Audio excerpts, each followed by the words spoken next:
আসলে Saint Gregory সবসময় যত শিক্ষা প্রতিষ্ঠান আছে বাংলাদেশে সবাইকে আমাদের প্রতিষ্ঠান আমরা মনে করি, এবং যে প্রতিষ্ঠানে যত কিছুই হোক আমরা একটা পার্ট মনে করি।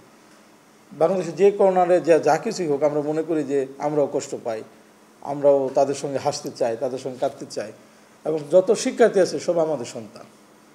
এখানে আমি কোনো দিন অন্তত অধ্যক্ষ হিসেবে এই কথা বলতে পারি যে কোনো প্রতিষ্ঠানকে আমি প্রতিপক্ষ মনে করি না, এবং আমাদের আশেপাশে যারা প্রতিবেশী প্রতিষ্ঠানগুলো আছে তাদের সঙ্গে আমরা একত্রে সংহতি প্রকাশ করে চলতে চাই, এবং সেন্ট গ্রেগরি 142 বছর ধরে সেটাই করে যাচ্ছে। কেউ কোনো দিন বলতে পারবে না সেন্ট গ্রেগরি আমাদের স্কুলের একটা আঘাত করেছে, সেন্ট গ্রেগরি আমাদের স্কুলে এটা করেছে। তাহলে 142 বছর ইতিহাস আমাদের নেই, এবং সেন্ট গ্রেগরির যে ইতিহাস, এখান থেকে যত কিংবদন্তি যারা আছে তারা বেরিয়ে আসছে। ডক্টর মর্তু সেন, তারপর বাংলাদেশের প্রথম প্রধানমন্ত্রী তাজউদ্দিন আহমেদ, তারপর এখান থেকে বেরিয়ে আসছে আমাদের সংবিধান প্রণেতাদের একজন ডক্টর কামাল হোসেন, তারপরে আমাদের সাবেক প্রেসিডেন্ট বদরুদ্দোজা চৌধুরী, এরকম অনেক বরেণ্য ব্যক্তি এখান থেকে আসছে। তাহলে গ্রেগরি যে মূল্যবোধগুলো ধারণ করে, এখানে রাজনীতির কোনো স্থান নাই, এখানে অসাম্প্রদায়িকতার কোনো স্থান নাই। তো আমরা এই ঐতিহ্য নিয়ে আছি। তো আমি কাউকে এখনও যদি আমাকে জিজ্ঞেস করে আপনি কাউকে দোষারোপ করছেন, আমি কাউকে দোষারোপ করতে পারি না, কারণ সবাই আমাদের শিক্ষার্থী। আর যদি কেউ কোনো শিক্ষার্থী বিপদগামী হয়ে তারা করেও যায়, আমাদের কোনো ক্ষোভ নাই। আমি কাউকে সাসপেক্ট করতে পারছি না যে তারা ওই দল আমাদেরকে আক্রমণ করেছে।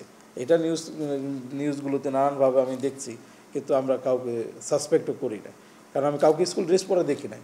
আমার শিক্ষার্থীকে আইডেন্টিফাই করতে পারবে তারা কলেজ ড্রেস পরেছে, আর আমি কাউকে তো আইডেন্টিফাই করতে পারছি না যে এরা কারা, কারণ আমি নতুনও আসলাম, আমি এই জন্য অনেক কলেজ এখনও চিনিও না। তো আমি কাউকে সাসপেক্ট করি না, এবং আমি নিশ্চয়তা চাই যে এটা তো এত বেশি দীর্ঘ হওয়া উচিত না।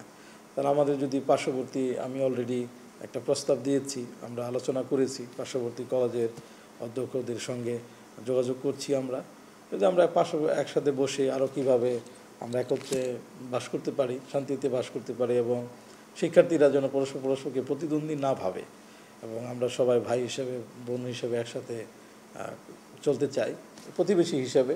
এবং সবারই তো একটা লক্ষ্য, ভালো মানুষ হয়ে, শিক্ষার্থীদের জিজ্ঞেস করে প্রথম কথা বলে যে ভালো মানুষ হতে চাই, তাহলে আমরা সেখানে একসাথে কাজ করতে চাই। আমরা অলরেডি যোগাযোগ শুরু করেছি পার্শ্ববর্তী কলেজগুলোর সঙ্গে, আমরা অধ্যক্ষরা যদি একসাথে বসতে পারি।